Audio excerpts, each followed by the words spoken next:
What is Fomenko's strength? I believe he is the greatest mathematician and historian because he applied mathematical methods.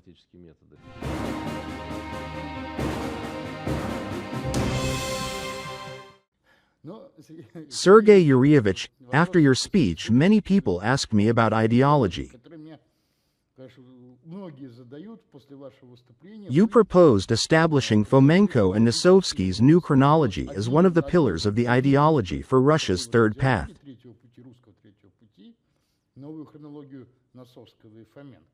While I understand that a nation must regain its pride and rid itself of the inferiority complex that irritates me, isn't this too risky a choice? Let's start with the fact that this is a systemic problem. The formation of economic management and, more broadly, state governance is a very serious systemic issue, where you cannot isolate individual components. We are dealing with a highly complex structure of modern society. What you call the third path, there is no alternative. There is only this one, this third path.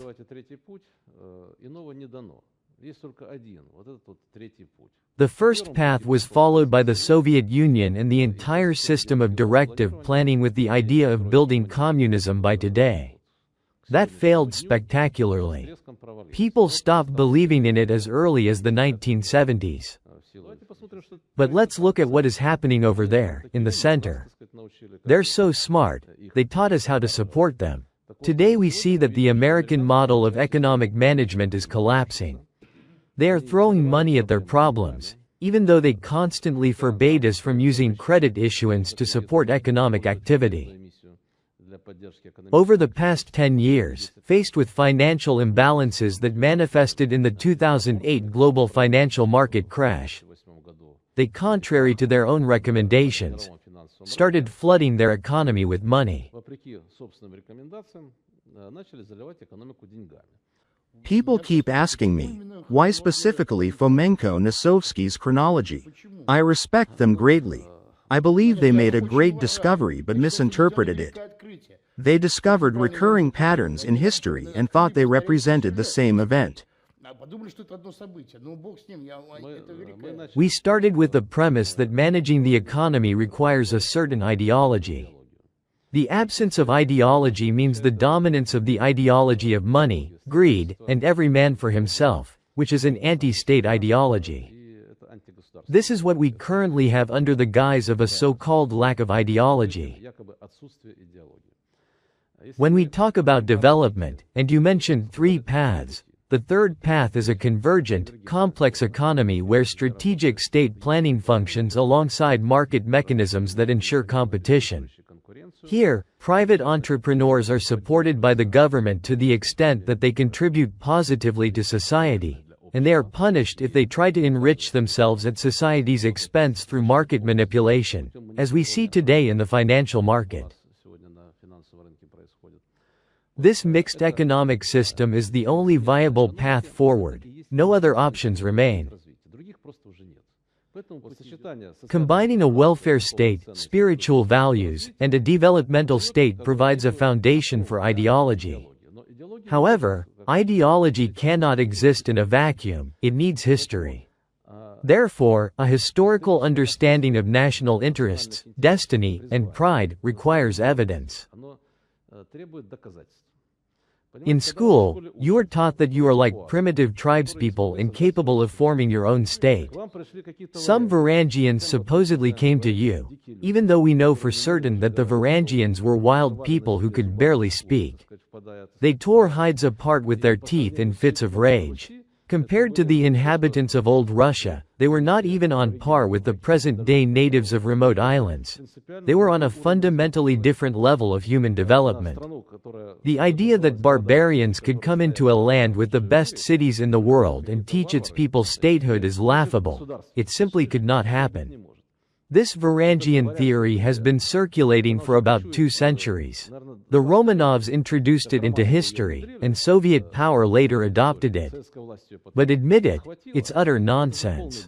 Logically, it's impossible for a people several levels below in terms of development to seize power and build statehood in a more advanced society. It would be like people from the distant past showing up with axes and teaching us how to build a state. This is the first point. Can you have national pride if you've been told over and over again since childhood that you're incapable of governing your own state? Where did all the American advisors in government offices come from in 1992? It was the same theory, that we couldn't manage our own state. This was the application of the Varangian theory in the 1990s. So, it's not a harmless idea. Without national pride and an understanding that what you're doing has meaning, criticism from others can sway you. But if you believe in your country and the wisdom of your people, you can confidently follow your own path. One mythologem is the Varangian theory. Another mythologem is the Tatar-Mongol yoke. You are slaves. You were under the Tatar-Mongols for 200 years. What can be expected of you? You don't understand freedom, you don't know what democracy is, and you don't value it. In Ukraine, they claim that we are the horde. In Ukraine, there are uneducated adolescents who cannot speak properly in Russian, Ukrainian, or English. Instead, they speak in a semi-literate manner. These people lack any real education. Yet, they have a belief that they are great. They call Moscow residents patriots and say we are primitive. However, they don't know that the word horde means order. In European languages, be it their beloved German or English, horde translates to order. The horde signifies an efficiently managed state. The term Tatar-Mongol yoke, as we can even read on Wikipedia today, was invented by a Polish Jesuit who introduced this concept in the 17th century. At first, no one took it seriously. Interestingly, during the Russian Empire, no one knew about the Tatar-Mongol yoke, and it was not taught in schools. The French picked up this idea after their defeat in Moscow. This narrative began to develop in the French historical school. They slapped on the label, first it was Mongol, then Tatar-Mongol yoke. Yet, according to their own theory, the Mongols defeated the Tatars and practically annihilated them on the Volga. In essence, all this is mythology with no connection to historical reality. Fomenko's courage lies in exposing the absurdity of these historical myths, something anyone can verify today. The myths about the Tatar-Mongol yoke are absolutely baseless. They were fabricated by Polish Jesuits, who constantly dreamed of undermining the Moscow state, and by the French, who suffered a defeat in Moscow and eagerly began to promote this narrative. Over time, the myth took root. Soviet historians embraced it because the Soviet historical school needed to portray Russia as a prison of nations and suggest that its peoples were constantly at odds with one another. They claimed that Ukrainians and Belarusians were not Russians and that they were oppressed. That all nationalities must be eliminated, as this supposedly leads to wars, and a new community, the Soviet people, should be formed. Add to this the fear of great Russian chauvinism, which Lenin wrote about in his famous article. To neutralize great Russian chauvinism, it was necessary to instill the idea of the Tatar-Mongol yoke in everyone. The narrative that wild Mongols on horseback came, destroyed a highly developed state with many cities, weapons, including gunpowder, and the like. That the Tatar cavalry, after traveling 10,000 kilometers, managed to annihilate the great Russian state. It's absurd. It's simply ridiculous and defies any historical logic. So, should we instill confidence in ourselves? Eliminate the sense of inferiority that has been imposed on us? Of course, these are myths. What is Fomenko's strength? I believe he is the greatest mathematician and historian because he applied mathematical methods to the analysis of historical data.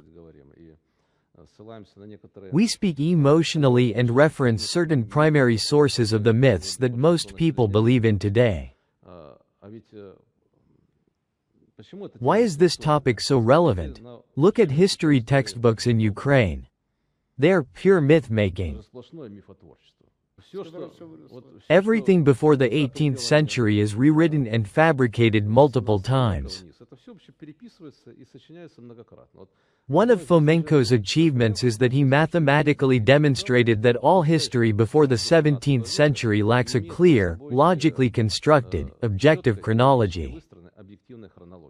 We simply don't know much of what happened before the 17th century. He mathematically showed that there are many inconsistencies in that period. The last thing I want to say about Ukraine. Not only do they rewrite ancient history, where anything can be made up because there are no primary sources, no chronicles, which were burned in Moscow during Napoleon's invasion, no artifacts, and unclear dating methods.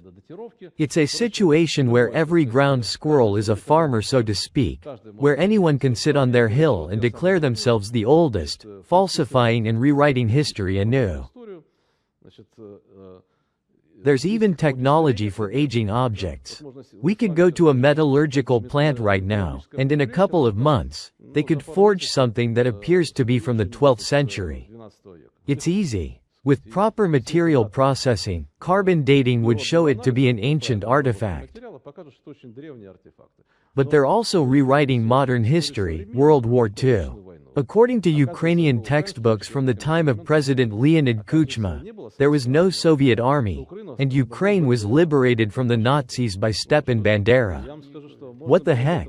It would be easy to dismiss this as the backwardness of Banderite's worldview, where there's no need to prove anything, just force people to believe in something. But similar processes are happening in other newly independent states. Each one is writing its own history. Thus, turning to the topic of Eurasian integration, it is crucial to understand how we can live together and build a shared future in the framework of the new global economic system. I want to emphasize that we absolutely need a shared understanding of history. A shared understanding of history is a sensitive issue, but mathematical methods of data analysis can significantly help in this regard. Fomenko, of course, gets carried away with historical reconstruction. I don't want to delve into that now. Moreover, the historical layer he has only just begun to scratch. He has raised many interesting questions. He has posed questions. Furthermore, he has put forward hypotheses suggesting that here, in the heart of Russia, we have always been the center of Eurasian statehood. There were no Varangians, no Tatars or Mongols. There was a powerful Russian state that united almost the entire Eurasian continent. It wasn't eternal and was eventually destroyed from within during the time of troubles, as happens with any empire. This hypothesis deserves very serious study and discussion. Historians, however, shy away from such discussions. Therefore, we must propose these topics for discussion ourselves, nothing more. To discuss them and try, through joint efforts, to construct a historical worldview that could be substantiated, rather than the usual, "You're wrong. No, I'm right." Sergey Yuryevich, that's a very sound idea. The only thing is, excuse me, but I say this completely kindly, I would be against turning their version into a monopoly. Creating a Russian Institute of World History. Let Fomenko and Nosovsky continue their research. It's very hard to accuse them of trying to build a monopoly.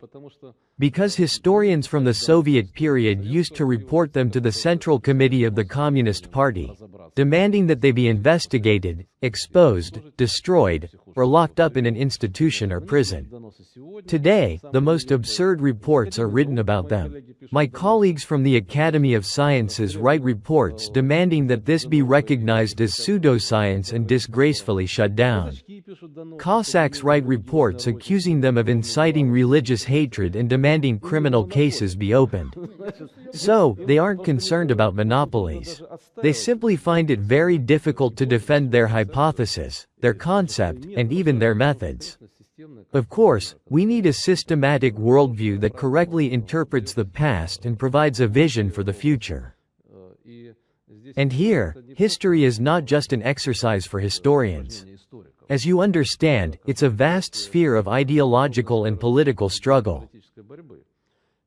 One of the Western politicians has the well-known saying.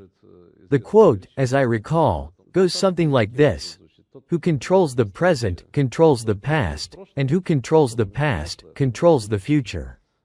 Therefore, without seeing the historical meaning of the existence of their people deep in the centuries, it is very difficult to build a vision for the future and claim an independent role, to be a subject in world politics, world development, rather than an object.